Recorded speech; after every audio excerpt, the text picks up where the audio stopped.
Hello learners, आप सभी को प्यार भरा नमस्कार। Welcome to the YouTube session of Gyanshree classes. तो आज का हमारा जो सेशन है उसमें हम यूजीसी के बारे में सब कुछ जानने वाले हैं, बहुत ही डिटेल में। और ऐसे ही कुछ सेशंस लेके आऊँगा आपके लिए, जिसमें एक एक टॉपिक उठाएंगे और उसको बिल्कुल ही डिटेल में लेके चलेंगे। तो कोई स्टैट्यूटरी बॉडी हो गया, जैसे AICTE हो गया, यूजीसी हो गया, NPTEL हो गया, इस टाइप का एक एक टॉपिक लेके और उसको बिल्कुल डिटेल में कवर करेंगे, ताकि उस टॉपिक से रिलेटेड आपको कोई भी डाउट ना रह जाए। स्टार्ट करते हैं आज के इस लेक्चर को। और ये आपके अपकमिंग एग्जाम के लिए बहुत इंपॉर्टेंट लेक्चर है। आप हमारे ऐप को भी डाउनलोड कर सकते हैं प्ले स्टोर से जाके, और वहाँ पर आपको इस क्लास का PDF भी मिल जाएगा। तो स्टार्ट करते हैं। यूजीसी, सबसे पहले यूनिवर्सिटी ग्रांट्स कमीशन, विश्वविद्यालय अनुदान आयोग इसका पूरा नाम है। ये एक स्टैट्यूटरी बॉडी है, यानी कि एक वैधानिक निकाय है जो कि ministry of education government of India के अंदर आता है ना। मिनिस्ट्री ऑफ एजुकेशन के अंदर आता है। आपको मालूम है कि एजुकेशन मिनिस्टर अभी कौन है? एजुकेशन मिनिस्टर हमारे धर्मेंद्र प्रधान जी हैं। और अगर हम बात करें यूजीसी के चेयरमैन के बारे में, तो ये हैं प्रोफेसर मामीडाला जगदीश कुमार, है ना। उनका नाम एक बार यहाँ पर लिख देता हूँ, प्रोफेसर मामीडाला जगदीश कुमार। और प्रोनाउंसिएशन में कुछ प्रॉब्लम हो सकता है, क्योंकि सर जो हैं ये साउथ के हैं, और इस वजह से थोड़ा नेमिंग जो प्रोनाउंसिएशन होता है उसमें कुछ प्रॉब्लम हो सकता है। तो I am very sorry for that. देखिए, स्टैब्लिश किया गया था इसको 1956 में, यूजीसी एक्ट 1956 के ही तहत। क्या काम करता है यूजीसी? देखिए, यूनिवर्सिटी ग्रांट्स कमीशन यानी विश्वविद्यालय अनुदान आयोग का काम होता है कोऑर्डिनेट करना, डिटरमाइन करना और स्टैंडर्ड्स को मेंटेन करना हायर एजुकेशन के लिए। तो एक चीज़ बिल्कुल याद रखिए कि यूजीसी सिर्फ और सिर्फ हायर एजुकेशन के लिए काम करता है ना। दूसरी चीज़ कि ये क्या करता है, समन्वय मेंटेन करता है, निर्धारण करता है और रख रखाव के लिए जिम्मेदार है जो भी हायर एजुकेशन इंस्टीट्यूशंस हैं, जो यूनिवर्सिटीज़ हैं उनको। साथ ही साथ ये फंडिंग भी प्रोवाइड करता है यूनिवर्सिटीज़ को भी। अगर आपको JRF जब क्लियर होता है तो आपको JRF अमाउंट देने का भी काम यूजीसी ही करता है। ओके, अब हम कुछ फंक्शंस देख लेते हैं यूजीसी के, कौन कौन से इसके फंक्शंस हैं। सबसे पहला फंक्शन और इम्पॉर्टेंट फंक्शन है मानकों का समन्वय एवं निर्धारण, coordination and determination of standards. तो देखिए, यूजीसी क्या करता है, रेगुलेशंस ले आता है और गाइडलाइंस ले आता है, ताकि जो एकेडमिक स्टैंडर्ड है ना, वो अक्रॉस द यूनिवर्सिटीज़, अलग अलग यूनिवर्सिटीज़ में सेम रहे, कंसिस्टेंट रहे। ये कंसिस्टेंसी क्यों ज़रूरी है? क्योंकि देखिए, at the end of the day आप क्या करने वाले हो, जो भी स्टूडेंट वहाँ पे पढ़ रहे हैं, अगर वो आपस में कम्पीट करें तो ऐसा ना हो कि कोई स्टूडेंट जो है वो कुछ और पढ़ रहा है, कोई स्टूडेंट कुछ और पढ़ रहा है। या फिर अगर ये स्टूडेंट जो है ये जॉब्स के लिए जा रहे हैं, तो जो जॉब्स में रिक्वायरमेंट है उसके हिसाब से अगर आपका करिकुलम बना हुआ है, तो हर जगह एक ही करिकुलम जो है वो चलाना होगा, यानी कि बिल्कुल कंसिस्टेंसी रखना होगा। और इसी कंसिस्टेंसी को मेंटेन करने के लिए यूजीसी जो है कुछ गाइडलाइंस लेके आता है, कुछ रेगुलेशंस लेके आता है, जिनको हर यूनिवर्सिटी को फॉलो करना होता है, जो यूजीसी से आपके जुड़े हुए रहते हैं। अब एक और चीज़ देखिए कि जो यूनिवर्सिटीज़ है ना इंडिया में, इनको यूजीसी ही रिकॉग्नाइज करता है और उनको फंड्स भी देता है। ओके, सो भारत में विश्वविद्यालयों को मान्यता यूजीसी देता है और उन्हें धन उपलब्ध कराता है, ताकि उनका जो फंक्शनिंग है वो स्मूथली चलता रहे, बिल्कुल आसानी से उनको फंक्शन किया जाए, और उसमें जो है कोई भी प्रकार की कोई समस्या ना आए। फंडिंग से रिलेटेड इंफ्रास्ट्रक्चर बेहतर हो, जो अवेलेबिलिटी ऑफ टेक्नोलॉजी है वो बेहतर हो, और बेहतर तरीके से वहाँ पर एक लर्निंग एनवायरनमेंट बने। दूसरा यूजीसी का रोल है सलाहकार भूमिका, एडवाइजरी रोल। तो यूजीसी जो है वो एडवाइजरी भी करता है, एडवाइस भी करता है सेंट्रल और स्टेट गवर्नमेंट को कि कौन कौन से मेजर्स लेने चाहिए अगर आप यूनिवर्सिटी एजुकेशन को इम्प्रूव करना चाहते हैं। अगर आप चाहते हैं कि जो विश्वविद्यालय शिक्षा है उसमें सुधार आए, तो उसके लिए क्या क्या उपाय आपको करने होंगे, तो ये केंद्र और राज्य सरकार दोनों को सलाह देता है। तो एडवाइस भी करता है, एडवाइजरी रोल प्ले करता है। दूसरा, ये रिकमेंड भी करता है कुछ नए कॉलेजेस, नए यूनिवर्सिटीज़, ताकि एक्सपेंसन भी हो हायर एजुकेशन का, और एक्सपेंसन के चक्कर में क्वालिटी से कोई कंट्रोल या कॉम्प्रोमाइज़ ना हो। तो इसके लिए भी यूजीसी का बहुत इंपॉर्टेंट रोल है। तो ये बहुत इंपॉर्टेंट फंक्शंस हैं दो, यहाँ पे आप देख सकते हैं, coordination and determination of standards और एडवाइजरी रोल। अगले फंक्शन को देखते हैं। अगला फंक्शन फंडिंग। देखिए, नाम में ही पता चल रहा है यूनिवर्सिटी ग्रांट्स कमीशन। तो ग्रांट वाला जो बात आ जा रहा है ना, वहाँ पर आप फंडिंग से रिलेटेड चीज़ें देखते हैं। तो यूजीसी क्या करता है, विश्वविद्यालयों और कॉलेजों को उनके विकास के लिए धन आवंटित और वितरित करता है। तो यूजीसी में आप देखेंगे कि जो भी फंडिंग होगी वो कॉलेजेज या यूनिवर्सिटीज़ को दिया जाता है कि उनका जो रिसर्च का एनवायरनमेंट है वो बेहतर बने, उनका ओवरऑल जो लर्निंग एनवायरनमेंट है वो बेहतर बने, बेहतर इंफ्रास्ट्रक्चर डेवलप हो, एक पढ़ने का एक सुगम माहौल अवेलेबल हो वहाँ पे। फिर जो भी ग्रांट्स उनको मिल रहा है वो सही से यूटिलाइज़ हो रहा है कि नहीं, कहीं उसमें कोई जो है किसी प्रकार का भ्रष्टाचार तो नहीं हो रहा है, ये सारी चीज़ें इंश्योर करने के लिए मॉनिटरिंग भी होती है। यानी ऐसा नहीं है पैसा दे के छोड़ दिया जाता है, अच्छे तरीके से उसकी निगरानी की जाती है और फिर मूल्यांकन किया जाता है कि जो भी इंस्टीट्यूशंस को हमने ग्रांट्स दिए उनका इस्तेमाल उन्होंने कहाँ कहाँ किया और उसके क्या क्या पॉजिटिव आउटकम्स निकले, जो भी आउटकम्स हम एक्सपेक्ट कर रहे थे उससे जो आउटकम निकला उसमें क्या डिफरेंस है। तो ये फंडिंग से रिलेटेड हो गया।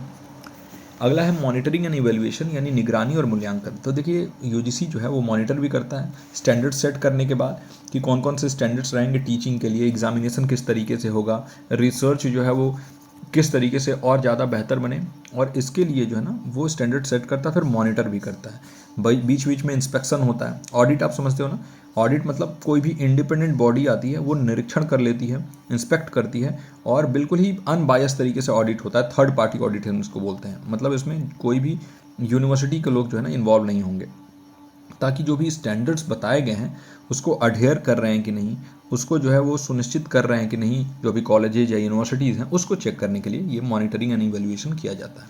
अगला फंक्शन है रिसर्च प्रमोशन, यानी अनुसंधान संवर्धन। तो देखिए यूजीसी एक बहुत ही इम्पोर्टेंट स्टेप यहाँ पे लेता है कि ये बढ़ावा देता है रिसर्च प्रोजेक्ट्स को, अलग अलग डिसिप्लिन, अलग अलग सब्जेक्ट्स, अलग अलग विषयों में। तो विभिन्न विषयों में अनुसंधान परियोजनाओं को प्रोत्साहित और वित्त पोषित करता है, फंड्स भी प्रोवाइड करता है। आपको मालूम ही है, तभी तो आप ये एग्जाम दे रहे हो। नेट जेआरएफ का एग्जाम में जो लोग जेआरएफ क्लियर करना चाहते हैं वो क्या करना चाहते हैं, देखिए पीएचडी के दौरान आपके पास फंड्स की कमी ना हो इसके लिए जूनियर रिसर्च फेलोशिप प्रोवाइड किया जाता है। तो इससे एनकरेजमेंट मिलता है कि रिसर्च में लोग आगे बढ़ें। फिर ग्रांट्स दिया जाता है फैकल्टीज़ को भी जो पढ़ा रही हैं, और साथ ही साथ जो इंस्टीट्यूशनल रिसर्च डेवलपमेंट है, जो संस्थागत अनुसंधान विकास है, उसके लिए भी फंडिंग मिलती है, ग्रांट मिलता है। अगला है रेगुलेशन ऑफ डिस्टेंस एजुकेशन। तो जो दूरस्थ शिक्षार्थी हैं उनके लिए जो क्वालिटी एजुकेशन आपके यहाँ अवेलेबल होनी चाहिए उसको सुनिश्चित करने के लिए दूरस्थ शिक्षा कार्यक्रमों की देखरेख और विनियमन भी करता है यूजीसी। तो जो भी डिस्टेंस एजुकेशन प्रोग्राम्स हैं उनको भी ये देखता है, ताकि जो रिमोट लर्नर्स हैं, जो दूर दराज के क्षेत्र में रहने वाले लर्नर्स हैं, उनको भी कोई प्रॉब्लम ना है। साथ ही साथ जो लोग वर्किंग हैं, जो काम कर रहे हैं, वो भी आप शिक्षा में बेहतर बन सकें, अपने जो पर्सनल डेवलपमेंट है उसमें आगे बढ़ सकें। तो डिस्टेंस एजुकेशन जिसे हम कहते हैं दूरस्थ शिक्षा, उसको भी ये रेगुलेट करता है यूजीसी। अगला फंक्शन है क्वालिटी एश्योरेंस। तो देखिए गुणवत्ता आश्वासन देता है ये national assessment and accreditation council, जो नैक होता है ना, नैक की रेटिंग मिलती है, मैं बार बार कहता हूँ ए बी ऐसे करके A+, ऐसे रेटिंग मिलता है ना। तो ये रेटिंग जो है वो क्वालिटी एश्योर करती है। जो भी इंस्टीट्यूशंस हैं जिनको एक्रेडिटेशन मिलता है तो उसको माना जाता है कि हाँ उसके पास इंफ्रास्ट्रक्चर बढ़िया है, वहाँ पर फैकल्टीज़ अच्छी हैं, रिसर्च प्रोजेक्ट्स अच्छे चल रहे हैं, तभी ये रेटिंग्स और बढ़ती हैं। अच्छा, ये प्रमोट करता है कि ज़्यादा से ज़्यादा एक्सीलेंस हो और जो बेंचमार्क्स है ना वो बिल्कुल हाई सेट हो। तो इवैल्यूएशन और असेसमेंट प्रोसेसेस भी होते हैं जिसके ज़रिए ये सुनिश्चित किया जाता है, और हर कॉलेज चाहता है कि हमारा रेटिंग जो है वो बढ़े, हम हर यूनिवर्सिटी चाहता है कि हमारा रेटिंग जो है वो हाई हो। रेटिंग हाई होने की वजह से क्या होता है, ये फ़ायदा होता है कि एक तो आप जो है ग्लोबल लेवल पे भी अपने इंस्टीट्यूट को वहाँ पर बता सकते हैं कि हाँ हमारे इंस्टीट्यूट जो है वो इतने बेहतर कार्य कर रहा है, और नेशनल लेवल पे एक रिकॉग्निशन प्राप्त होगा। तो जो भी वहाँ पर काम करने वाले लोग होंगे या फिर जो भी वहाँ से एलुमनाई निकलेंगे तो उनके मन में भी एक पॉजिटिविटी आएगा कि हाँ हमारे इंस्टीट्यूट ने ऐसा कुछ किया। इंटरनेशनल कोलैबोरेशन में भी ध्यान देता है। तो देखिए यूजीसी जो है वो क्या फैसिलिटेट करता है, एकेडमिक कोऑपरेशन इंडिया और फॉरेन यूनिवर्सिटीज़ के बीच में, है ना, शैक्षणिक सहयोग को सुगम बनाता है और प्रमोट करता है एक्सचेंज प्रोग्राम्स और जॉइंट रिसर्च इनिशिएटिव्स, यानी विनियमन कार्यक्रम और संयुक्त अनुसंधान पहलों को बढ़ावा भी देता है। तो इंटरनेशनल कोलैबोरेशन को भी ये प्रमोट करता है यूजीसी। अब हम यूजीसी के ऑर्गेनाइजेशनल स्ट्रक्चर को देख लेते हैं। ऑर्गेनाइजेशनल स्ट्रक्चर मतलब यूजीसी में कौन कौन से लोग होते हैं, किस किस पद पे होते हैं, है ना, तो इसको हम देखते हैं। तो देखिए सबसे पहले तो यूजीसी में चेयरमैन। तो चेयरमैन जो है वो अभी जैसे हमने बात किया कि प्रोफेसर मामिडाला सर जो हैं वो चेयरमैन हैं यूजीसी के। ये हेड होते हैं यूजीसी के, और इनको अपॉइंट किया जाता है सेंट्रल गवर्नमेंट द्वारा, जो केंद्रीय सरकार है उसके द्वारा यूजीसी के चेयरमैन को सेलेक्ट किया जाता है। ये सारे ही एक्टिविटीज़ को देखते हैं और यूजीसी को जो भी ऑफिशियल मैटर्स होंगे उनमें रिप्रेजेंट करते हैं। तो मतलब कुल मिला के सबसे हेड जो हैं वो ये होते हैं।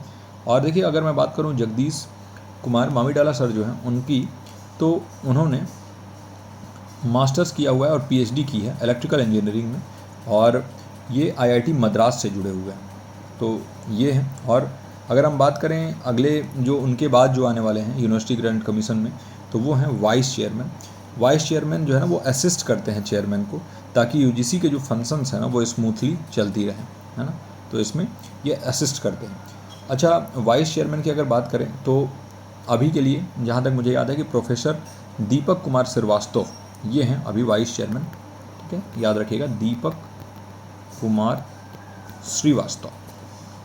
दीपक कुमार श्रीवास्तव सर जो हैं इन्होंने अपनी ग्रेजुएशन 1979 में कंप्लीट की, पीजी 1981 में यूनिवर्सिटी ऑफ इलाहाबाद से ये आते हैं, और इनको जो है ना डॉक्टरेट की डिग्री दी गई कॉमर्स से 1989 में, और 92 में इन्होंने एफडीपीएम मैनेजमेंट से आईआईएम अहमदाबाद से किया, है ना। ये भी एक प्रोफेसर हैं, और दयालबाग एजुकेशनल इंस्टीट्यूट से इन्होंने अपनी जर्नी को स्टार्ट किया था, और फिर बाद में Tata institute of social science और ऐसे आगे ये बढ़ते गए। ठीक है, बहुत इनको एक्सपीरियंस चाहिए, 38 ईयर्स का इनको एक्सपीरियंस है ना। और इन्होंने 35+ पेपर्स जो है ना वो पब्लिश कर दिए हैं रिसर्च में। तो ये वाइस चेयरमैन। फिर आते हैं अगले जो पायदान है उस पर, कमीशन मेंबर्स, आयोग के सदस्य। तो इसमें जो है बहुत ही जो प्रतिष्ठित शिक्षाविद या एकेडमिशियंस होते हैं वो होते हैं, गवर्नमेंट के ऑफिशियल्स होते हैं और एजुकेशनिस्ट होते हैं। तो ये लोग जो हैं कमीशन मेंबर्स होते हैं, और ये डिसीजन मेकिंग प्रोसेस में पार्टिसिपेट करते हैं। पॉलिसीज़ जो बनाई जाती हैं उसमें ये अपने बहुत ही महत्वपूर्ण योगदान देते हैं, अपनी जो है इनपुट्स देते हैं ताकि पॉलिसीज़ बेहतर बन सकें। फिर रीजनल ऑफिसेज होते हैं यूजीसी का। ये रीजनल ऑफिस जो है वो कंट्री अक्रॉस द कंट्री पूरा रहता है। ये मैनेज करते हैं और स्ट्रीमलाइन करते हैं जो भी एक्टिविटीज़ रीजनल लेवल पे होता है यूजीसी का उनको। अब हम कुछ इम्पॉर्टेंट पहल इनिशिएटिव्स देख लेते हैं, कुछ स्कीम्स देख लेते हैं यूनिवर्सिटी ग्रांट कमीशन के। सबसे पहला है राष्ट्रीय उच्चतर शिक्षा अभियान, रूसा। इसके बारे में हमने पहले भी पढ़ा हुआ है। तो रूसा का एम है एक्सेस, इक्विटी, क्वालिटी जो हायर एजुकेशन में है उसको बेहतर बनाना, यानी फंडिंग और रणनीतिक योजना के माध्यम से उच्च शिक्षा में पहुंच, समानता और गुणवत्ता में सुधार करना, ये राष्ट्रीय उच्चतर शिक्षा अभियान का लक्ष्य है। फिर अगला जो इनिशिएटिव है यूजीसी द्वारा वो है NIRF रैंकिंग। आप जानते ही हो ये रैंकिंग है, इसमें रैंक किया जाता है जो भी यूनिवर्सिटी या कॉलेजेस हैं। तो नेशनल इंस्टीट्यूशनल रैंकिंग फ्रेमवर्क, ये रैंक करता है इंस्टीट्यूशंस को पूरे भारतवर्ष से, और अलग अलग पैरामीटर्स बने हुए हैं जैसे टीचिंग कैसा है, लर्निंग कैसा है, रिसर्च की क्या स्थिति है, उस हिसाब से फिर ये रैंकिंग पूरा होता है। अगला हमारा इनिशिएटिव है स्वच्छ भारत स्वस्थ भारत। ये भी यूजीसी द्वारा ही इनिशिएटिव है जो कि प्रमोट करता है जो भी क्लैनलीनेस और हेल्थ अवेयरनेस है एजुकेशनल इंस्टीट्यूशंस में, वो कैसा है उसको ये यहाँ पर आगे ले जाता है। तो शैक्षणिक संस्थानों में स्वच्छता और स्वास्थ्य जागरूकता को बढ़ावा देना। फिर अगला है नेशनल डिजिटल लाइब्रेरी। तो ये प्रोवाइड करता है wide range of digital resources को स्टूडेंट्स और एजुकेटर्स के लिए। तो नेशनल डिजिटल लाइब्रेरी ये है। फिर उन्नत भारत अभियान जो कि इनकरेज करता है कि हायर एजुकेशन इंस्टीट्यूशंस जो है वो काम करें रूरल कम्युनिटीज़ के साथ मिलकर, ताकि सस्टेनेबल डेवलपमेंट हो सके और ग्रोथ जो है वो सबका हो सके, इंक्लूसिव ग्रोथ हो सके। ओके, तो समावेशी विकास के लिए उन्नत भारत अभियान भी यूजीसी द्वारा ही चलाया गया था। अब यूजीसी का रोल देखते हैं हायर एजुकेशन रिफॉर्म्स में। सबसे पहले तो आपको मालूम है कि भाई करिकुलम डेवलपमेंट में एक बहुत बड़ा रोल प्ले करता है यूजीसी, है ना। तो लगातार अपडेट्स देता है, रिवाइज करता है करिकुलम को जो अभी करेंट सिनेरियो में जो ज़रूरतें हैं उसके हिसाब से, ताकि हम ग्लोबल स्टैंडर्ड्स को मेंटेन कर सकें, मैच कर सकें, जो वैश्विक स्तर पर जो भी मानक सेट हैं उसको हम मैच कर सकें, ग्लोबल यूनिवर्सिटीज़ और कॉलेजेस से हम compete कर सकें, और जो भी आज की नीड है, जो भी आज की ज़रूरतें हैं, जो अभी डिमांड है मार्केट का, उसको भी हम समझते हुए अपने करिकुलम को वैसे ही शेप करें। टीचर एजुकेशन के ऊपर इसका बहुत बड़ा यहाँ पर फोकस होता है। ये इम्प्लीमेंट करता है नए नए पॉलिसीज़ और प्रोग्राम्स, ताकि जो क्वालिटी ऑफ टीचर एजुकेशन है उसको बेहतर बनाया जाए। देखिए, अगर शिक्षक बेहतर होंगे तो हमारा देश बहुत आगे जाएगा, और इसीलिए टीचर एजुकेशन को बेहतर बनाने के लिए यूजीसी बहुत बड़ा रोल प्ले करता है। ये फेलोशिप्स देता है और डेवलपमेंट प्रोग्राम्स चलाता है फैकल्टी मेंबर्स के लिए, ताकि फैकल्टी मेंबर्स का भी पर्सनल डेवलपमेंट भी हो सके और ओवरऑल जो हमारा नेशनल डेवलपमेंट है टीचर्स के थ्रू हो सके। अगला, ये समावेशी शिक्षा के ऊपर ध्यान देता है, यानी इंक्लूसिव एजुकेशन, जहाँ पर जो भी हाशिए पे रहने वाले लोग हैं, जो भी ऐसी कम्युनिटीज़ हैं जो अंडर रिप्रेजेंटेड हैं, है ना, यानी ऐसे समुदाय हैं जिनका बहुत कम प्रतिनिधित्व है, उनको हायर एजुकेशन में ले जाना, अलग अलग स्कॉलरशिप स्कीम्स चला के, अलग अलग सपोर्ट स्कीम्स चला के, ये यूजीसी का पूरा लक्ष्य होता है। और ये समावेशी शिक्षा को आगे बढ़ाने में यूजीसी इस तरीके से हेल्प करता है। अगला है टेक्नोलॉजी इन एजुकेशन, शिक्षा में प्रौद्योगिकी। तो यूजीसी एनकरेज करता है कि हम इंफॉर्मेशन एंड कम्युनिकेशन टेक्नोलॉजी का यूज़ जो है वो बढ़ाएं टीचिंग और लर्निंग प्रोसेस में। आज के डेट में ये फ्लेक्सिबिलिटी में आपकी हेल्प करता है। दूसरी चीज़ की एक्सेसिबिलिटी बढ़ाने में हेल्प करता है, मतलब आप दूर दराज इलाकों में भी आप टेक्नोलॉजी के थ्रू एजुकेशन प्रोवाइड कर सकते हैं। ये बहुत ही कॉस्ट इफ़ेक्टिव होता है, तो ये कॉस्ट इफ़ेक्टिव हो गया और बहुत ही रेडली अवेलेबल हो जाता है, ये आसानी से सबके यहाँ अवेलेबल हो जाता है। तो ये इसके फ़ायदे हैं। और ये ई लर्निंग प्लेटफॉर्म्स जैसे स्वयं है ऑनलाइन एजुकेशन के लिए, उसको इम्प्लीमेंट करने में भी यूजीसी का बहुत बड़ा रोल है।